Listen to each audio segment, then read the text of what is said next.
ने शुरुआती समय में भी कहा कि समाजवादी पार्टी का संगठन है, समय समय पर समाजवादी पार्टी जीती है और आपसे बेहतर कौन जानेगा।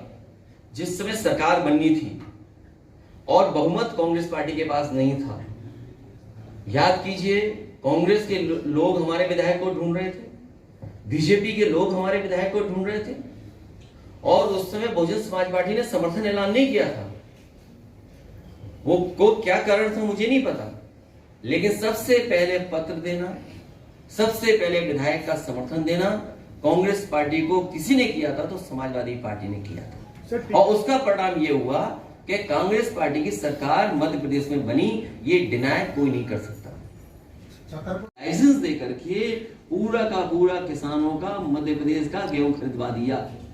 न केवल उत्तर प्रदेश मध्य प्रदेश का खरीदा गया, बल्कि हम ये जानते हैं कि बीजेपी उद्योगपतियों की पार्टी है, बड़े लोगों की पार्टी है, इसलिए मध्य प्रदेश का भी गेहूं खरीदवा दिया उन्हीं कंपनियों को और उत्तर प्रदेश का भी गेहूं उन्हीं कंपनियों को खरीदवा दिया। बड़ा दावा करते हैं कि बेरोजगारी खत्म हो गई। हमारे यहाँ तो मुख्यमंत्री अनएम्प्लॉयमेंट रेट की बात करते हैं। मुझे तो नहीं पता कि यहाँ पर मुख्यमंत्री अनएम्प्लॉयमेंट रेट की या एम्प्लॉयमेंट रेट की बात करते होंगे, क्योंकि बड़े पैमाने पे नौजवान बेरोजगार हैं। इन्वेस्टमेंट मीट हुई यहाँ पर, इस जगह ही हुई है इन्वेस्टमेंट मीट। G20 का भी आयोजन में देख रहा हूं, झंडे, दुनिया के झंडे जो लगे थे उनका रंग उतर गया है। और रंग इसलिए उतर गया कि वो देश कुछ देखे ही नहीं गए अपने देश को, न कोई इन्वेस्टमेंट आया होगा, तो अब उसी बहाने से उनका रंग उतर गया है।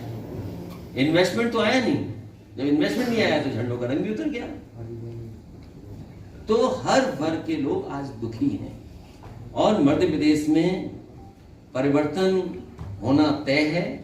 इस परिवर्तन में इंडिया गठबंधन में समाजवादी पार्टी के लोग साथ हैं और हमें उम्मीद है कि समाजवादी पार्टी पूरी जिम्मेदारी से और अपने निष्ठावान कार्यकर्ताओं को लेकर के चुनाव लड़ेगी।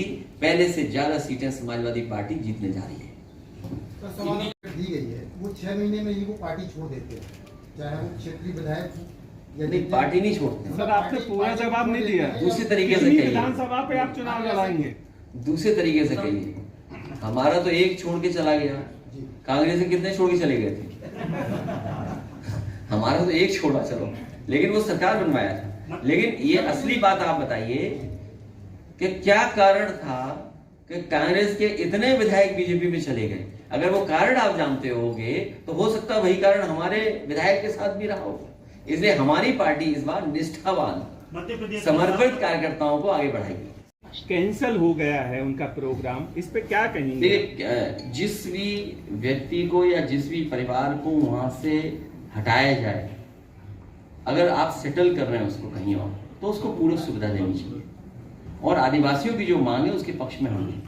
आप केन बेतवा जोड़िए, इससे बड़ी परियोजना लाइए, कोई हाइडल प्लान बनाइए, लेकिन जो लोग वहां से हटाए जाएं उनका सम्मान होना चाहिए, उनकी मांग पूरी होनी चाहिए, क्योंकि वो प्लांट से बड़ी मांग नहीं हो सकती उनकी। केन बेतवा में हजारों करोड़ रुपए खर्च हो रहा होगा, क्या आप 1000 करोड़ में आदिवासियों की समस्या समाधान नहीं कर सकते? समाजवादी साथ हैं, लेकिन समाजवादी पार्टी मध्य प्रदेश में समय समय पर सीटें जीती है और आप इस बात को महसूस करते होंगे कि आज समाजवादी पार्टी पहले से ज्यादा तैयार है, पहले से ज्यादा उत्साह है कार्यकर्ताओं में। सर, मध्य प्रदेश में आपकी क्या भूमिका रहेगी? सर, मध्य प्रदेश में आपकी क्या भूमिका रहेगी एवं कितनी जगह आप अपने प्रत्याशी उतारेंगे एवं आपका जो वोट माइनस हुआ है इस पे क्या बोलेंगे?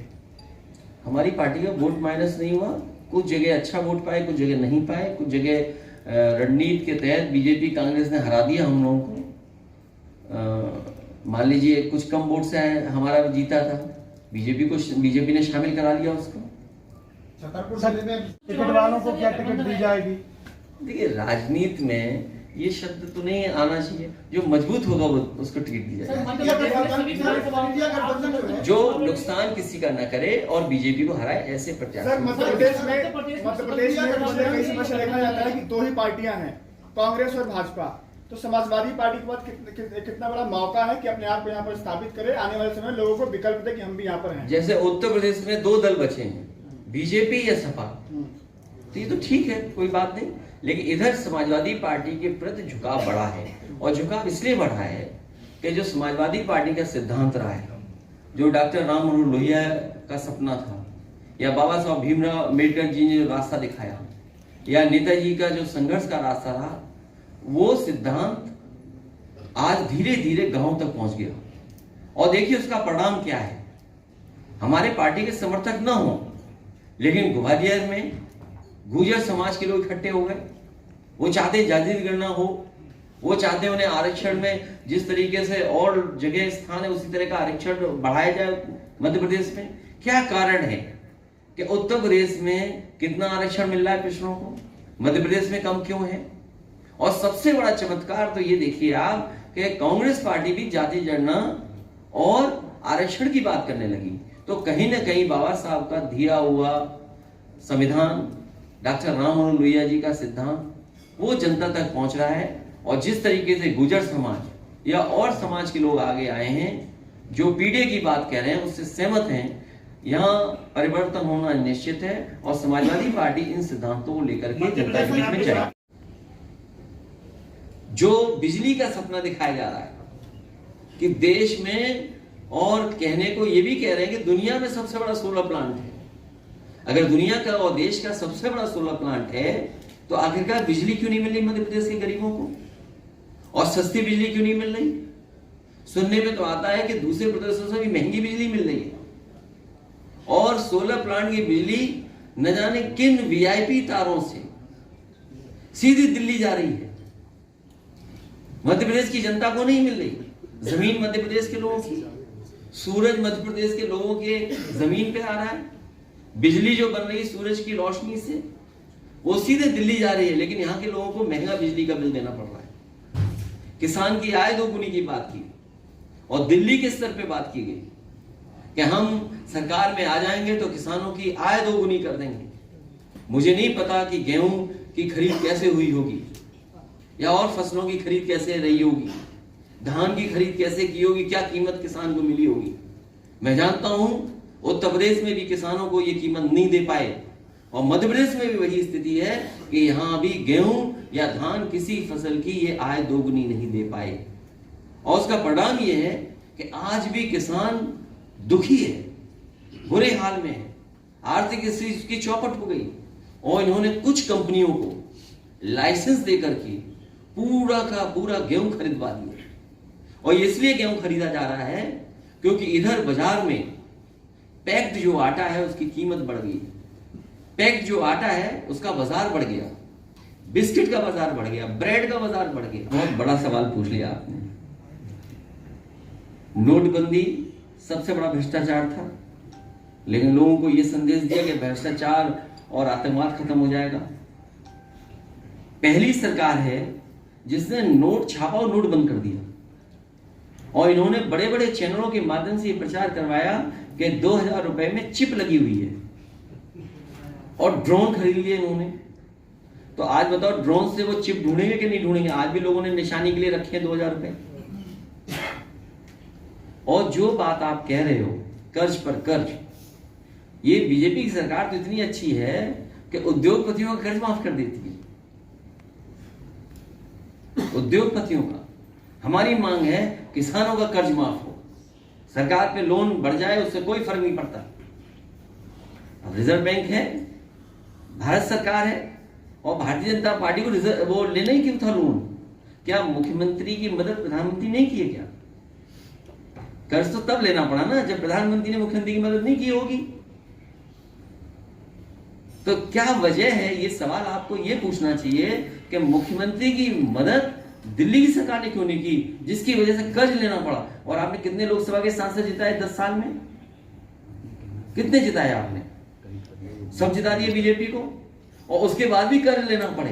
तो इससे बड़ा दुर्भाग्य क्या हो सकता है बताओ? इसीलिए मैं कह रहा हूं बीजेपी को हराइए, समाजवादी पार्टी को जिताइए, खत्म दिखाई देगा। भारतीय जनता पार्टी ने पिछले न जाने कितने वर्षों से यहां पर राज किया है, लेकिन क्या मध्य प्रदेश आगे बढ़ा है? क्या मध्य प्रदेश में खुशहाली आ गई है? और जो अखबारों के विज्ञापन हमें देखने को मिलते हैं आप तो मध्य प्रदेश में हैं, तो स्वाभाविक है यहाँ पर अखबारों में 2-2 पेज के 3-3 पेज के विज्ञापन देखे होंगे। टीवी पर तो न्यूज के बाद कोई समय खाली नहीं बचता है जहां पर विज्ञापन ना आ जाता हो। और जहां चुनाव नहीं है, उत्तर प्रदेश में भी बड़े बड़े विज्ञापन आ रहे हैं। अंग्रेजी अखबार हो तो अंग्रेजी में विज्ञापन, हिंदी अखबार हो तो 2-2 पेज के विज्ञापन उसमें। तो ये जो बीजेपी का प्रचार का काम करने का तरीका है, लेकिन जमीनी हकीकत कुछ और है। इतने वर्षों के बाद और दिल्ली की सरकार होने के बावजूद सबसे ज्यादा अन्याय, उत्पीड़न या सबसे ज्यादा परेशानी में अगर कोई है तो हमारी माताएं बहनें हैं। देश के आंकड़ों में अगर हम मध्य प्रदेश का स्थान देखें तो सबसे आगे दिखाई देता है मध्य प्रदेश, कि जहां सबसे ज्यादा माताओं, बहनों, बेटियों के साथ अन्याय हो रहा है। हाल ही की बगल की जो घटना सुनने में आई है 12 साल की बेटी के साथ, कोई आज कल्पना कर सकता है? जो प्रदेश 1,20,00,000 बेटी, माताएं, बहनों को लाडली योजना से जोड़ रहा हो, 1,20,00,000 के लगभग, उस प्रदेश में यह हालत हो। और फिर एनसीआरबी का आंकड़ा हमारा नहीं है, कोई समाजवादियों का आंकड़ा दिया हुआ नहीं है, ये तो प्रदेश सरकार से जो आंकड़े जाते हैं दिल्ली में, उन्हीं आंकड़ों के हिसाब से मैं बोल रहा हूं। आप सोचिए, 20 साल लगभग यहां पे सरकार और 10 साल दिल्ली की सरकार ने मिलकर के अगर यहां पे असुरक्षित और असुरक्षा की भावना दी है माताओं बहनों में, तो क्या तरक्की और क्या खुशहाली है।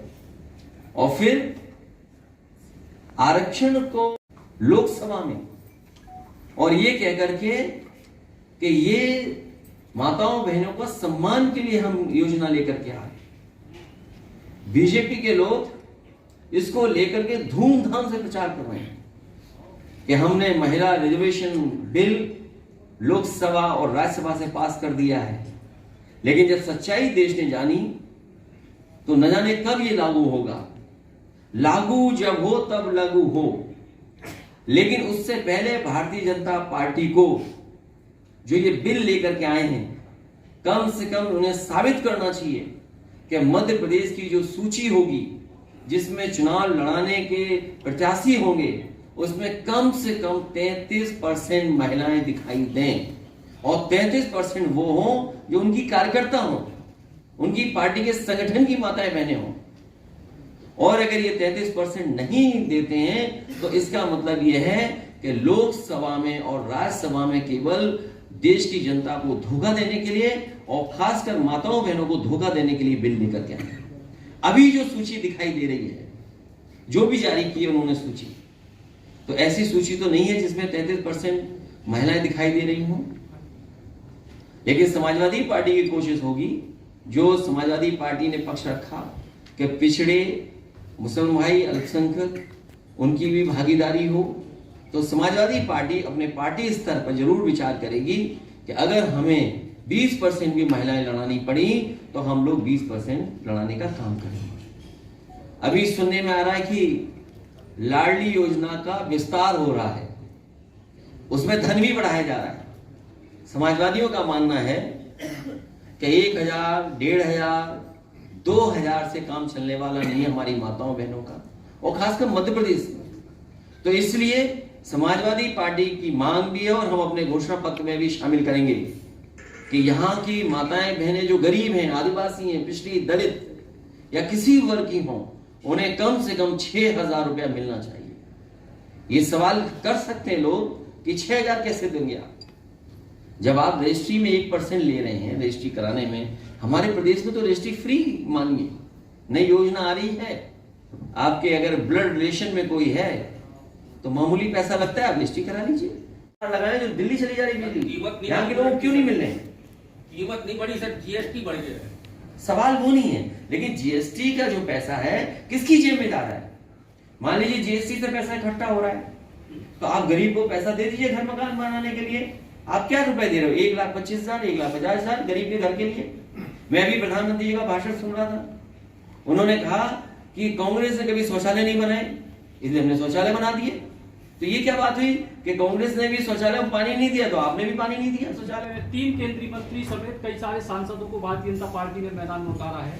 आपको क्या लगता है कि केंद्रीय मंत्रियों को, सांसदों को उतारा? दूसरा एक सवाल है कि भारतीय जनता पार्टी को उत्तर प्रदेश के 50 से ज्यादा बड़े नेता मध्य प्रदेश की जिम्मेदारी देकर आए हैं, मध्य प्रदेश में चुनाव लड़ेंगे। जब उत्तर प्रदेश में चुनाव था, यहाँ के मुख्यमंत्री जी और यहाँ के मंत्री और यहाँ के नेता हमें हराने गए थे, इसलिए अब हम भी आ गए उनको हराने के लिए, बीजेपी को। और बीजेपी के तमाम 50 कम बता रहे हो आप, मुझे सुनने में आया 100 से ज्यादा विधायक यहाँ आए हैं।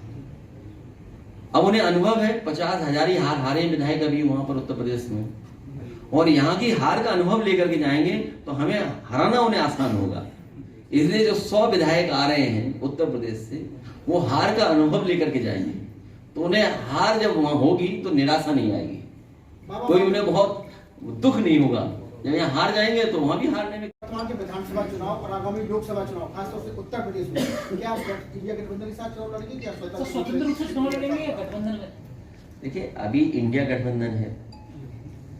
इंडिया गठबंधन के अंदर जो दलों का तालमेल है, हमें उम्मीद है दलों का तालमेल बनेगा, क्योंकि यहाँ भी तालमेल बनना है, उत्तर प्रदेश में भी तालमेल बनना है। अगले जी उत्तर प्रदेश से बहुत सारे अभी तो हमारी तैयारी स्वतंत्र है।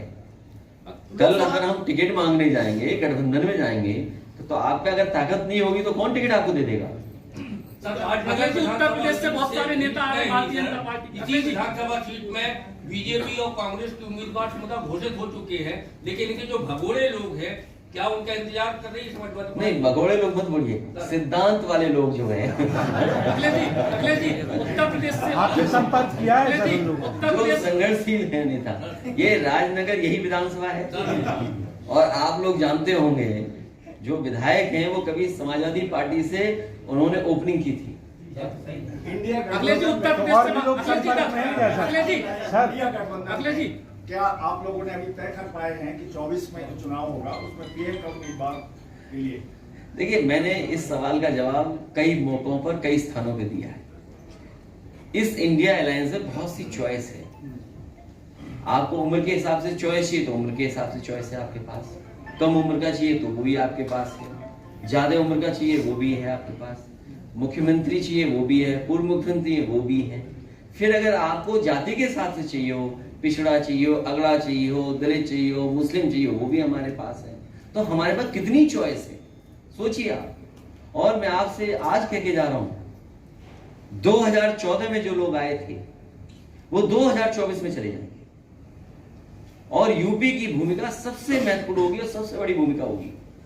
जो मध्य प्रदेश में दिखाई दे रहा है, आप बताइए कहां बेरोजगारी पहुंच गई। यहां जब सरकार बीजेपी की बनी होगी तो डीजल पेट्रोल की कीमत क्या 40 रुपए रही होगी, और आज कीमत बताइए डीजल पेट्रोल की क्या है। जो मध्य प्रदेश, खासकर मुरैना और आसपास का इलाका और राजस्थान, उत्तर प्रदेश का भी हिस्सा, ये सरसों का क्षेत्र है। हमारे किसान सरसों की पैदावार करते हैं और सबसे बड़ी मंडी है मुरैना सरसों के तेल की। बताइए सरसों का तेल कहां पहुंचा दिया, और रिफाइंड तेल को किस तरीके से बढ़ावा दे रहे हैं। और रिफाइंड तेल किन कंपनियों का है वो बात मैं नहीं कहना चाहता हूं। जो रिफाइंड तेल को लगातार बीजेपी बढ़ावा दे रही है, हमारे सरसों के तेल को दबा रही है। अगर सरसों का तेल के हमारे व्यापारी बर्बाद हो और किसान को कीमत नहीं मिले तो किसका नुकसान होगा? हमारे देश की अर्थव्यवस्था का नुकसान हो रहा है, और ये लोग लगातार बढ़ावा दे रहे हैं।